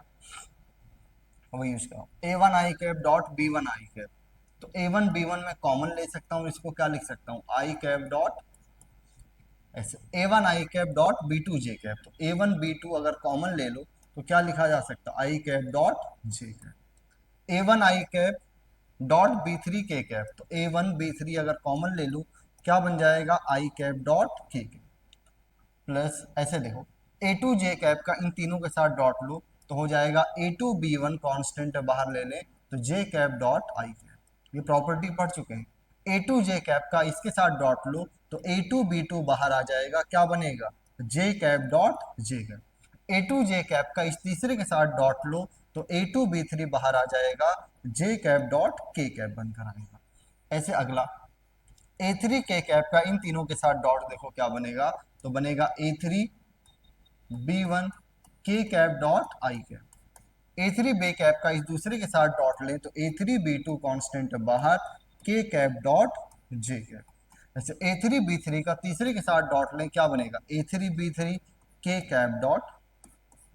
अब जरा ध्यान देना हमने क्या पढ़ा, सेम के साथ डॉट 1 आता है, दूसरे के साथ डॉट कितना आता है, 0। तो देखो आई डॉट जे 0 होकर ये पूरा 0, आई डॉट के 0, J dot I 0, J dot के 0, के डॉट आई 0, दूसरे के साथ डॉट कितना आता है जे के में 0। अब देखो तीन टर्म, 9 टर्म थे, 9 में 6 टर्म क्या होगा 0, तीन टर्म कौन बचा, आई के साथ आई का डॉट कितना 1 तो बन गया A1 B1। जे के साथ जे के साथ डॉट कितना A2 B2, के का के साथ डॉट कितना 1 तो क्या बच गया A3। अच्छा ये देखो मैंने प्रूफ बताया, अब मैं जो बोलूँ ना वो सुनो, वैसे हमेशा निकालेंगे। क्या कह रहा हूँ, हमें एक वेक्टर ए दिया कितना A1 I cap plus A2 J cap plus A3 K cap, दूसरा वेक्टर बी दिया कितना B1 I cap plus B2 J cap plus B3 K cap. हमें क्या निकालना है, A dot B. A dot B निकालने का सिंपल तरीका है ना, देखो ए डॉट बी निकालने का सिंपल तरीका, आई कैप के कॉफिशिएंट को आई कैप के कॉफिशिएंट से मल्टीप्लाई करना, यानी कितना A1 B1 प्लस जे कैप के कॉफिशिएंट को जे कैप के कॉफिशिएंट से मल्टीप्लाई करना, यानी कितना A2 B2। के कैप के कॉफिशिएंट को के कैप के कॉफिशिएंट से मल्टीप्लाई करना, यानी कितना A3 B3। कभी भी ए डॉट बी निकालना हो तो आई कैप के कॉफिशिएंट को आई कैप से, जे कैप के कॉफिशिएंट को जे कैप से और के कैप के कॉफिशिएंट को के कैप से मल्टीप्लाई करेंगे तो सॉल्व करके ए डॉट बी हमारा कितना बनकर आ जाता है, A1 B1 plus A2 B2 plus A3 B3 बनकर आएगा। यहाँ तक कोई भी डाउट्स वगैरह है तो एक बार पूछ लें। अभी तक मैंने कितना नोट देखा, 10, 2 नोट हमारे पास में और बचे हैं। अच्छा हम कोशिश करें कि क्या हम लोग 10 नोट याद कर पाएंगे या नहीं। पहला क्या था, एक तो डेफिनेशन ए डॉट बी का क्या था, ए बी कॉस थीटा हमने पढ़ा हुआ है। फिर हमने देखा ए डॉट बी में पहला नोट था ए डॉट बी किसके इक्वल होगा, बी डॉट ए के। उसके बाद में अगला हमने क्या देखा, ए डॉट बी का रेंज माइनस ए बी से plus A B. A dot B अगर पॉजिटिव आया तो एंगल एक्यूट, नेगेटिव आया तो angle obtuse. A dot B अगर जीरो है और दोनों नॉन जीरो वेक्टर है तो वो दोनों वेक्टर कैसे रहेंगे, ऑर्थोगोनल या परपेंडिकुलर। फिर अगला हमने देखा होगा वेक्टर में स्केलर का मल्टीप्लाई करें फिर डॉट लेना, ये वैल्यू एग्जैक्टली सेम होता, पहले डॉट ले लो बाद में स्केलर का मल्टीप्लाई कर देना। इसके बाद में हमने क्या पढ़ा होगा, स्क्वायर ऑफ अ वेक्टर, किसी वेक्टर का स्क्वायर होता ए डॉट ए और वो इक्वल आया उसके मैग्नीट्यूड का स्क्वायर। इसके बेसिस पर तीन फार्मूले हमने याद किया, A vector plus B vector का होल स्क्वायर होता है A square plus 2 A dot B plus B square. दूसरा फार्मूला देखा, A vector minus B vector का whole square is equals to होता है A square minus 2 A dot B plus B square. और तीसरा formula देखा, एक ब्रैकेट में ए प्लस बी हो, दूसरे ब्रैकेट में A vector minus B vector हो, दोनों का डॉट लेना हो तो आंसर होता है ए का मैग्नीट्यूड का स्क्वायर माइनस बी के मैग्नीट्यूड का स्क्वायर। फिर अगला सातवें के बाद आठवां नोट देखा, आई जे के में सेम के साथ डॉट लेने पर आई का आई के साथ, जे का जे के साथ, के का के के साथ अगर डॉट लिया जाए तो वैल्यू कितना आता है 1। और के आई जे के में अब दूसरे के साथ डॉट ले, आई का जे का के से, के का आई से साथ अगर डॉट लिया जाए तो वैल्यू कितना आएगा 0 बनकर आता है। फिर हमने डॉट लेना सीखा, डॉट ले कैसे लेते हैं, आई के कॉफिशिएंट को आई के कॉफिशिएंट से मल्टीप्लाई करना, जे के कॉफिशिएंट को जे के कॉफिशिएंट से मल्टीप्लाई करना और के कॉफिशिएंट को के कॉफिशिएंट से मल्टीप्लाई करते हैं तो क्या निकल कर आ जाता है, दो वेक्टर का डॉट निकल कर आ जाएगा। अब आगे बढ़े, अभी दो नोट और बचे हैं। अभी तक हमने ये इतना देखा जो मैं बोल रहा था, देखो ये हमने देखा ना इस स्लाइड में, इससे पहले और था। दो नोट और बचे हुए, ध्यान देना। तो नोट 10 हो गया, note 11, angle between A vector and B vector. यानी मैं कह रहा हूं ना, मान लिया हमारे पास में ए वेक्टर दिया हुआ है, A one I cap plus A two J cap plus A three K cap, और बी वेक्टर दिया हुआ है B one I cap plus B two J cap plus B three K cap.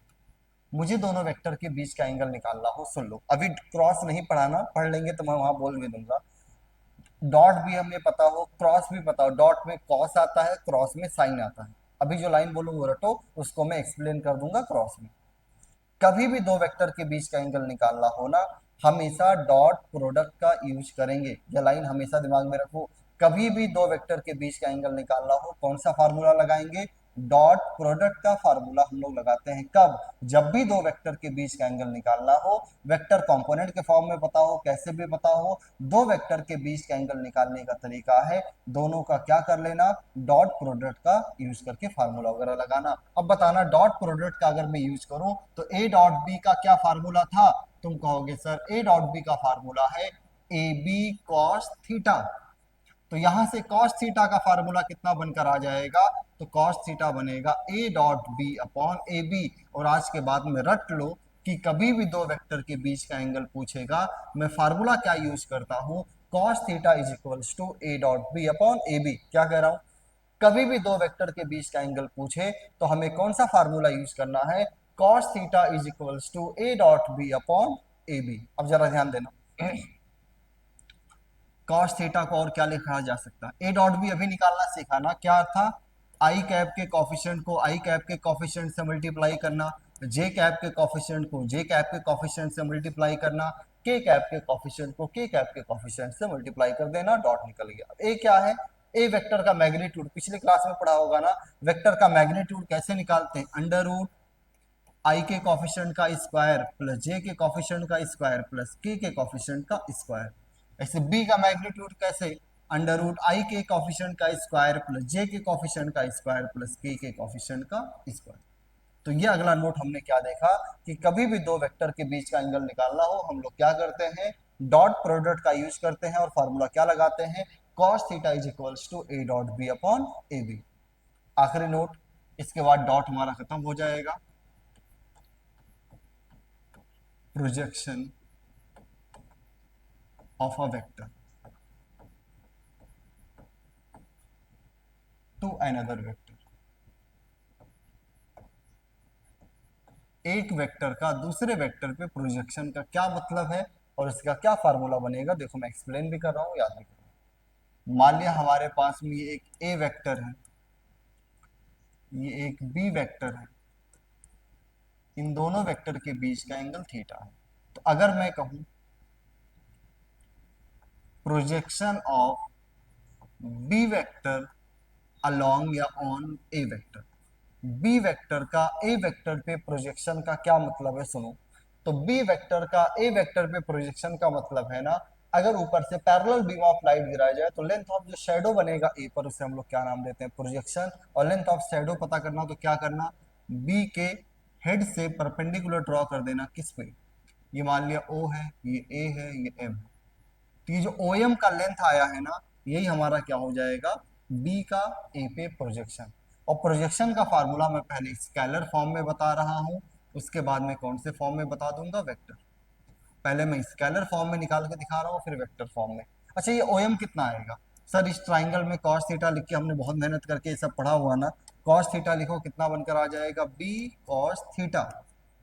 एक काम करो, ऊपर नीचे ए का मल्टीप्लाई कर दो, तो A B cos theta upon A. A B cos theta क्या होता है? ए डॉट, अब देखते रहना, इसको मैं क्या लिख सकता हूँ? B vector dot A vector upon A, यानी ए कर। आज के बाद हमें याद रखना है, देखो, बी वेक्टर का ए वेक्टर पे प्रोजेक्शन का फार्मूला, जिसका प्रोजेक्शन निकालना होगा वो पूरा वेक्टर, जिस पर निकालना होगा उसका कैप। आज के बाद फार्मूला रखो, बी वेक्टर का ए वेक्टर पे प्रोजेक्शन का फार्मूला, जिसका प्रोजेक्शन निकालना है वो पूरा वेक्टर, डॉट जिस पर निकालना है उसका कैप। ये स्केलर फॉर्म हो गया। अब मैं चाहता हूं वेक्टर फॉर्म भी बता दूं। मैं चाहता हूं जरा वेक्टर फॉर्म भी बता दें। जरा ध्यान देना, हमें क्या निकालना है वेक्टर फॉर्म में भी?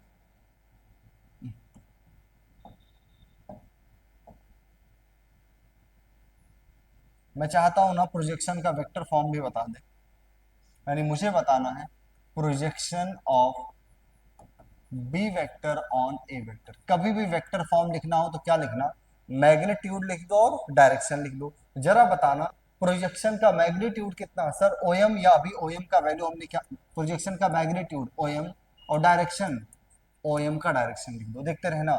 ओएम तो अभी सॉल्व करके क्या निकाला था, बी वेक्टर डॉट,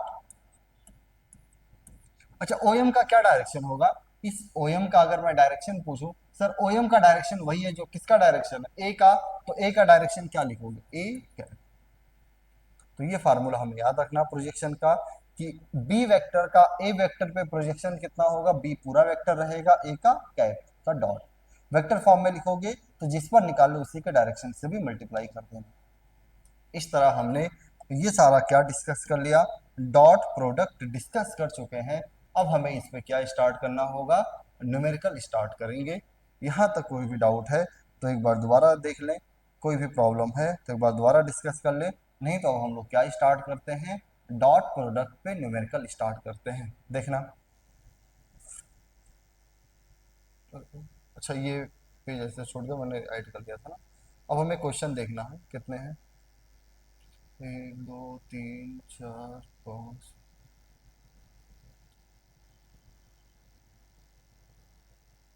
लगभग 13 क्वेश्चन के राउंड है। ये 13 क्वेश्चन हमें देखने, आराम आराम से डिस्कस करते हैं, देखना। फाइंड ए डॉट बी, हमें क्या निकालना है, ए डॉट बी निकालना है, देखते रहना। देखो A vector, A dot B का क्या फार्मूला है, वेक्टर के मैग्नीट्यूड पता और एंगल, तो ए डॉट बी का फार्मूला होता ए बी कॉस थीटा, आराम आराम से देखते रहना। ए डॉट बी का फार्मूला क्या है, ए बी कॉस थीटा। पहले वेक्टर का मैग्नीट्यूड कितना 6, दूसरे वेक्टर का मैग्नीट्यूड 4 इंटू कॉस थीटा कितना, 6 4 जा 24, कॉस 37 कितना होता है 4/5, कॉस 37 कितना होगा 4/5, क्या बनेगा 4 4 जा 16, 96/5। तो ए डॉट बी का आंसर हमारा कितना निकल कर आ गया, 96/5, ये ए डॉट बी बनकर आया। ठीक है, अगला सवाल देखें। अच्छा A vector B vector C D, ये सारे वेक्टर पता है मुझे, डॉट का प्रैक्टिस कराना है। क्वेश्चन करवाने से पहले मुझे बताना डॉट कैसे निकालते हैं। कभी भी दो वेक्टर का डॉट निकालना हो, आई के कॉफिशिएंट को आई से, जे के कॉफिशिएंट को जे से, के कॉफिशिएंट को के से। पहला सवाल है ए डॉट बी, देखना ए वेक्टर है 2i cap plus 3j cap plus 4k cap, B vector है 3i cap plus 2j cap plus 5k cap. Dot कैसे निकालेंगे, ए में i का कॉफिशिएंट है 2, बी में i का कॉफिशिएंट है 3, मल्टीप्लाई कर दिया, प्लस ए में j का कॉफिशिएंट है 3, बी में j का कॉफिशिएंट है 2, मल्टीप्लाई कर दो।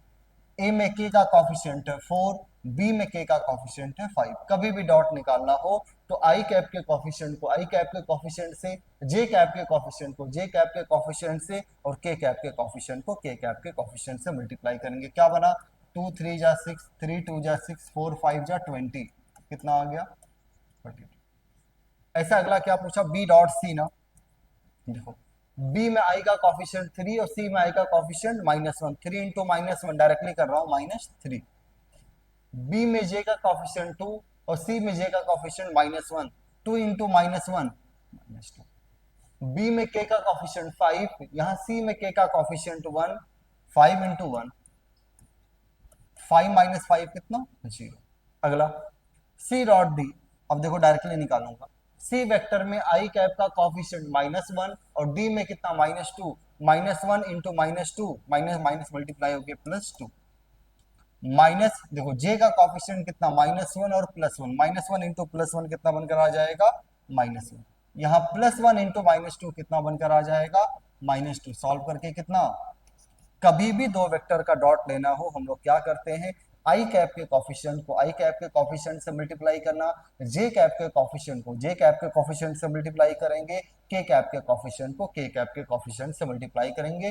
सी डॉट ए, देखना यहाँ कॉफिशिएंट 2 इंटू -1 -2, 3 इंटू -1 -3, 4 इंटू 1 +4, -5 +4 कितना, ऐसे बी डॉट डी है 3 इंटू -2 -6, 2 इंटू 1 +2, 5 इंटू -2 -2। -16 + 2 कितना, -14।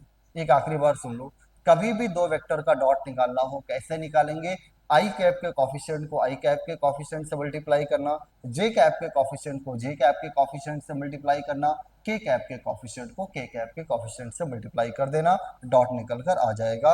अब अगला सवाल क्या है, find angle between A vector and B vector. अच्छा बताना, कभी भी दो वेक्टर के बीच का एंगल निकालना हो हम लोग क्या यूज करते हैं, डॉट का, और फार्मूला क्या लगाते हैं, तो फार्मूला है cos theta is equals to A dot B upon A B. देखते रहना, ए डॉट बी क्वेश्चन में देखो कितना दिया है 12, ए पहले वेक्टर का मैग्नीट्यूड 6, बी का मैग्नीट्यूड 4, 4 3 जा 3 2 जा, तो सॉल्व करके cos थीटा कितना आ गया 1/2, cos कितने का वैल्यू 1/2, 60 डिग्री, यानी दोनों वेक्टर के बीच का एंगल कितना आया 60 डिग्री। अगले सवाल पे चले, find angle between A and B vector. अच्छा बताना, कभी भी दो वेक्टर के बीच का एंगल निकालना हो हम लोग क्या फार्मूला यूज करते हैं, cos theta is equals to A dot B upon A B.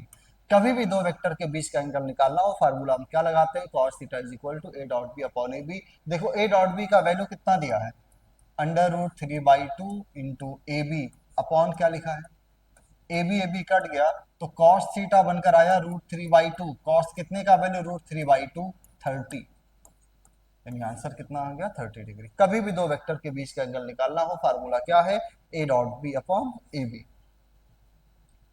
अगला सवाल, find the angle between A vector, इस बार आई कैप जे कैप के फॉर्म में लिखा है ना, हमें तो सिंपल पता है कभी भी दो वेक्टर के बीच का एंगल निकालना हो फार्मूला है ए डॉट बी अपॉन, लगातार तीसरा सवाल एंगल पे कर रहे हैं, कभी भी दो वेक्टर के बीच का एंगल निकालना होना अपने पास फार्मूला है cos theta is equals to A dot B upon A B. जरा ध्यान देना, डॉट ले तो आई कैप का कॉफिशिएंट 3 इंटू 12, जे कैप का कॉफिशिएंट 4 इंटू 5, अपॉन क्या लेना, ए का मैग्नीट्यूड अंडर रूट आई के कॉफिशिएंट का स्क्वायर प्लस जे के कॉफिशिएंट का स्क्वायर, बी का मैग्नीट्यूड अंडर रूट आई के कॉफिशिएंट का स्क्वायर प्लस जे के कॉफिशिएंट का स्क्वायर, ये कितना 36 + 20, 3 का स्क्वायर 9, 4 का स्क्वायर कितना 16, 9 + 16 25, 12 का स्क्वायर 144, 5 का स्क्वायर 25 कितना 169, ये ऐड करो कितना 25 का स्क्वायर रूट 5 30, नहीं कटेगा कुछ ना, तो cos थीटा हमारा बनकर आ गया,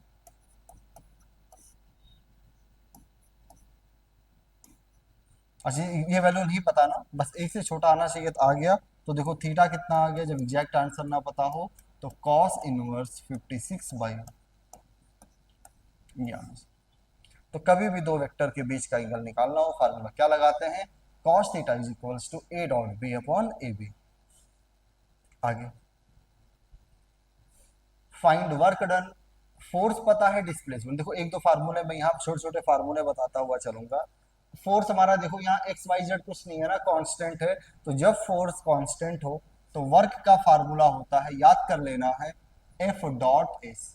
एक दो फार्मूले में फिजिक्स वाले बता दूंगा, इन पे सवाल पूछ लेता है वेक्टर वगैरह के टेस्ट में, तो हमें याद रखना है वर्क का फार्मूला होता है एफ डॉट एस। किसका फार्मूला, वर्क का फार्मूला हमारा होता है एफ डॉट एस। देखते रहना, वर्क निकालते हैं, डॉट कैसे लेंगे, आई का कॉफिशिएंट 3 इंटू 2 6, जे का कॉफिशिएंट 2 इंटू -5 -10, के का कॉफिशिएंट 1 इंटू 3, तो 9 -10, यानी वर्क आ गया हमारा -1, यूनिट वगैरह नहीं दिया है तो -1 यूनिट। वैसे वर्क का ऐसा यूनिट क्या होता जूल, अगर फोर्स हमें न्यूटन में देता, डिस्प्लेसमेंट हमें मीटर में देता, तो वर्क को मैं क्या लिख देता जूल। अगले सवाल पे, फाइंड पावर। अच्छा फोर्स पता हो वेलोसिटी पता हो ना, तो देखो एक फार्मूला और बता रहा हूँ याद करना, पावर का फार्मूला होता एफ डॉट वी। जैसे वर्क का फार्मूला मैंने क्या बताया एफ डॉट एस, वैसे पावर का फार्मूला हमारे पास में क्या है एफ डॉट वी। वर्क का फार्मूला क्या था एफ डॉट एस, तो पावर का फार्मूला एफ डॉट वी। देखते रहना, 2 इंटू 3 6, -2 इंटू +2 -4, 1 इंटू -1 -1, 6 -5 कितना, तो पावर का वैसे यूनिट होता है वाट, लेकिन यहाँ फोर्स और वेलोसिटी का यूनिट नहीं लिखा, तो मैंने लिख रहा हूँ 1 यूनिट, कुछ भी हो सकता है मुझे नहीं पता, ठीक है ना। दो फार्मूला हमने याद किया, वर्क का formula F dot S, power का फार्मूला एफ डॉट वी। अगला सवाल, if the vectors P vector ये है, क्यू वेक्टर ये है, आर परपेंडिकुलर। अच्छा दोनों वेक्टर क्या है, मुझे पता है कभी भी दो वेक्टर परपेंडिकुलर हो तो उनका डॉट कितना आता है, जीरो। सब कुछ पढ़ा हुआ है, सोच के देखो, कभी भी दो वेक्टर परपेंडिकुलर हो तो उनका डॉट कितना बनकर आएगा, उनका डॉट बनकर आता है जीरो। अच्छा पी डॉट क्यों निकालो, तो ए इंटू ए स्क्वायर, ए इंटू माइनस टू ए, 3 × -1 -3, ये क्वाड्रेटिक इक्वेशन बन गया ना। और बेसिक मैथमेटिक्स में मैंने क्वाड्रेटिक इक्वेशन सॉल्व करना सिखाया है, a-3 फैक्टर करके देखना और a+1। तो a का एक वैल्यू आ गया 3 और a का दूसरा वैल्यू आ गया -1, ये आंसर, ठीक है ना। अच्छा यहाँ हमने कॉन्सेप्ट का यूज किया वेक्टर का, कि दो वेक्टर परपेंडिकुलर हो तो उनका डॉट कितना बनता है, जीरो। ये क्वाड्रेटिक था, बेसिक मैथमेटिक्स में पढ़ा चुका हूँ, सॉल्व किया, आंसर आ गया 3 और -1। अगला सवाल, if the vector A and B, दो वेक्टर ए और बी दिया, आर परपेंडिकुलर। इस बार दोनों वेक्टर ए और बी क्या है, परपेंडिकुलर ना। अच्छा दो वेक्टर परपेंडिकुलर हो तो उनका डॉट कितना बनता है, जीरो। अगर दो वेक्टर परपेंडिकुलर हो तो उनका डॉट कितना बनेगा, जीरो। निकालो dot, p into -2 p into +3 3p, multiply कर रहे, -1 इंटू +15 -15, 3p -2p, p -15 इधर आया। हमने पता है कॉन्सेप्ट क्या यूज किया, दो वेक्टर परपेंडिकुलर है तो उनका डॉट कितना बनकर आएगा, जीरो बनकर आएगा। अब अगर ये हो गया तो अगला सवाल क्या है, find the angle, sorry, if the angle between A and B vector is 60 degree. देखो ए और बी वेक्टर के बीच के एंगल को मैं थीटा कहता हूं, तो थीटा मुझे कितना दिया है, 60। फाइंड द वैल्यू ऑफ, हमें किसका वैल्यू निकालना, ध्यान देना, A cap -2 B cap dot 2 A cap +4 B cap. देखते रहना, ए कैप को उठाओ, इन दोनों के साथ डॉट लो तो 2 बाहर आएगा, A cap dot A cap, इसके साथ डॉट लो 4 बाहर आएगा, A cap dot B cap, इसके साथ डॉट लो -2 2 जा 4 B cap dot A cap, इसके साथ डॉट लो माइनस इंटू प्लस -2 4 जा 8 बी कैप डॉट। अच्छा A dot B dot A के इक्वल होता है तो ये इससे क्या होगा, कट जाएगा। देखो A vector dot A vector क्या होता है, ए के मैग्नीट्यूड का स्क्वायर, तो A cap dot A cap का मैग्नीट्यूड 1 तो 1 का square, B cap dot B के मैग्नीट्यूड का यानी 1, 2 -8, आंसर कितना आ गया। ये जो 60 दिया था ना, इसका कोई काम नहीं है, ठीक है ना। ये मैंने प्रूव किया था, डॉट जैसे निकाला था, ए कैप को उठाया, इन दोनों के साथ डॉट, इसको उठाया, इन दोनों के साथ डॉट, सॉल्व किया, आंसर कितना आ गया है, -6 बनकर आया। अगला सवाल, इफ, देखो हमें क्या दिया है, magnitude of A cap plus B cap is equals to √3। पहले इसको थोड़ा सॉल्व करें। अच्छा ए कैप बी कैप का मतलब, इसका भी मैग्नीट्यूड 1, इसका भी मैग्नीट्यूड 1। जरा एडिशन सोचो, हमने पढ़ा था दो वेक्टर का मैग्नीट्यूड सेम हो तो एडिशन के रिजल्टेंट का मैग्नीट्यूड था 2a cos θ/2। यहाँ लगाओ दोनों का मैग्नीट्यूड कितना है, 1, तो 2a cos θ/2, थीटा दोनों के बीच का एंगल, तो cos θ/2 कितना, √3 कॉस कितने का वैल्यू, देखो एंगल कितना होना चाहिए √3/2 के लिए, 30, तो थीटा कितना, 60। अब देखो पूछा क्या, फाइंड द वैल्यू ऑफ, अब हमें किसका वैल्यू बताना है, ए कैप। वैसे ही सेम सवाल है जो अभी किया था, पिछले सवाल में थीटा दिया था, इस सवाल में थीटा निकालना पड़ा है। इसको उठाओ, इन दोनों के साथ डॉट हो जाएगा, 2a cap dot A cap plus A cap dot B cap plus 2 2 जा 4 B cap dot A cap plus 2 B cap dot, A का ए के साथ डॉट हो जाएगा, इसके मैग्नीट्यूड का स्क्वायर, ए डॉट बी और ये भी ए डॉट बी हो जाएगा कितना, 5 ए कैप डॉट बी कैप, यहाँ भी क्या हो जाएगा, इसके मैग्नीट्यूड का स्क्वायर, 2 और 2 कितना, 4। ए डॉट बी, पहले का मैग्नीट्यूड 1, दूसरे का 1, दोनों कैसे, कैप का मतलब क्या, यूनिट वेक्टर, और अगर यूनिट वेक्टर हो तो magnitude 1। A dot B, A B cos theta, theta कितना है, तो ये आ गया 4 + 5 कॉस 60 कितना, 1/2, 2 4 जा 8, 8 + 5 तो सॉल्व करके हमारा आंसर कितना निकल कर आ गया है 13/2। अगर ये हुआ तो अगला सवाल देखो क्या है। a plus B plus C is equals to 0, magnitude of A is equals to magnitude of B is equals to magnitude of C. A B C तीन वेक्टर का रिजल्टेंट 0 है, तीनों का मैग्नीट्यूड कितना है 1 है। तो मुझे बताना A dot B dot C और क्या निकालना सी डॉट ए। मुझे क्या क्या बताना है, A dot B plus B dot C plus C dot A का वैल्यू बताना है। कब बताना है, जब तीनों वेक्टर का मैग्नीट्यूड कितना है 1 और A plus B plus C is equals to कितना हो 0। आगे बढ़े, निकाले ना।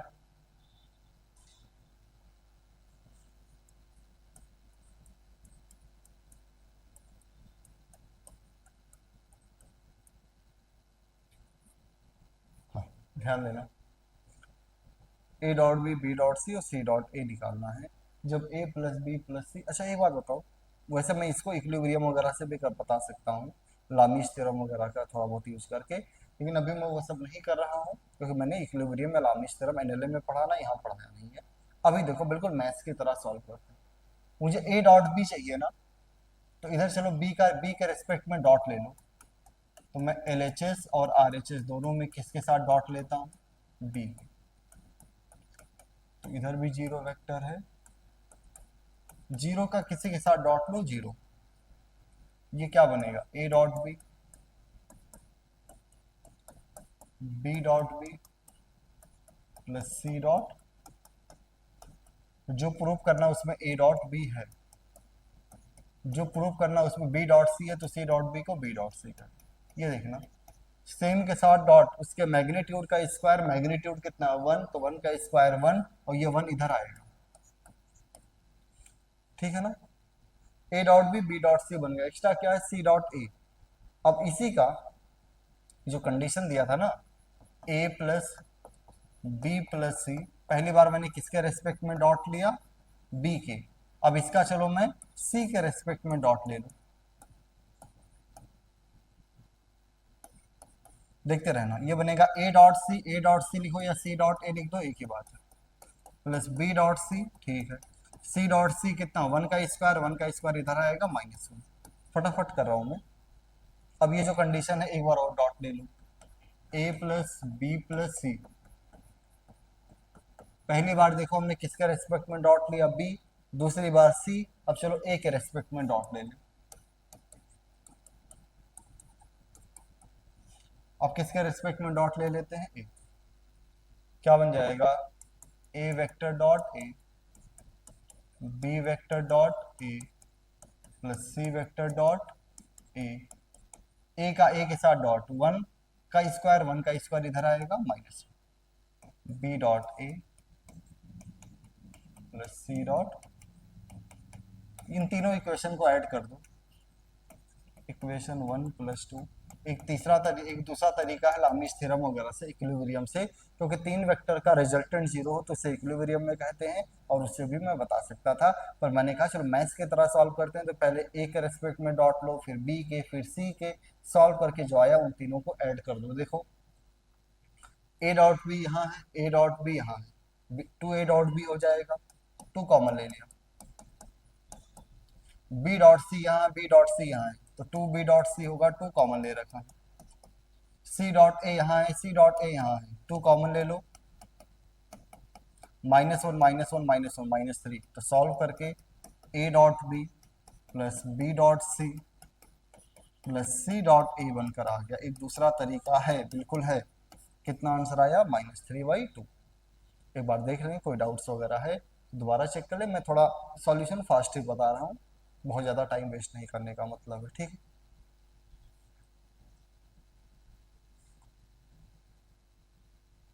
एक सवाल और बचा है, देख, if A vector is equals to 3i cap plus 4j cap, B vector i cap plus B J cap को पूछा है, projection of A along B, देखो क्या पूछा है, projection of A vector along यानी ऑन बी वेक्टर। अच्छा, A vector का बी वेक्टर को भी स्केलर फॉर्म में लिखना है ना, मैंने कहा था जिसका लिखना होगा वो पूरा वेक्टर डॉट, जिस पे लिखना होगा उसका कैप। चाहो तो बी कैप को लिख सकते हो B vector upon magnitude of B. कैसे लिखते हैं प्रोजेक्शन, जिसका लिखना है वो पूरा वेक्टर, जिस पे लिखना है उसका कैप। ध्यान देना क्या बना, ए डॉट भी निकालो तो 3 × 1 3, 4 × 1 4, बी का मैग्नीट्यूड √1 का स्क्वायर प्लस 1 का, ये आ गया कितना 7/√2। दूसरा सवाल क्या पूछा है, projection of A along be in vector form. अच्छा वही सेम आंसर क्वेश्चन है ना, पर अब किसके फॉर्म में पूछा है, projection of A along B, लेकिन किस फॉर्म में, वेक्टर। अच्छा बताना वेक्टर फॉर्म में कैसे लिखते हैं, मैंने कहा वेक्टर फॉर्म में लिखना है तो मैग्नीट्यूड तो वही और डायरेक्शन किसका, बी का। ये अभी निकाला है ना कितना 7/√2। अच्छा बी कैप क्या होगा, B vector upon magnitude of B. Magnitude of B अभी थोड़ी देर पहले निकाला था वहां √2, और बी वेक्टर कितना दिया है आई कैप प्लस,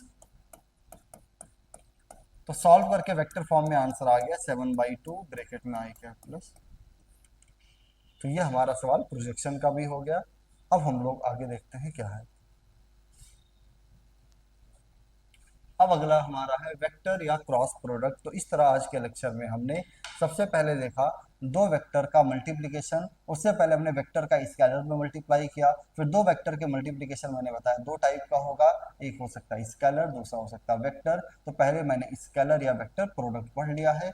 अगली क्लास में हम लोग क्या डिस्कस करेंगे, वेक्टर प्रोडक्ट या क्रॉस प्रोडक्ट। इसके बाद हमारा चैप्टर वेक्टर खत्म हो जाएगा, तो एक लेक्चर और वेक्टर में लगेगा, ठीक है ना। Thank you.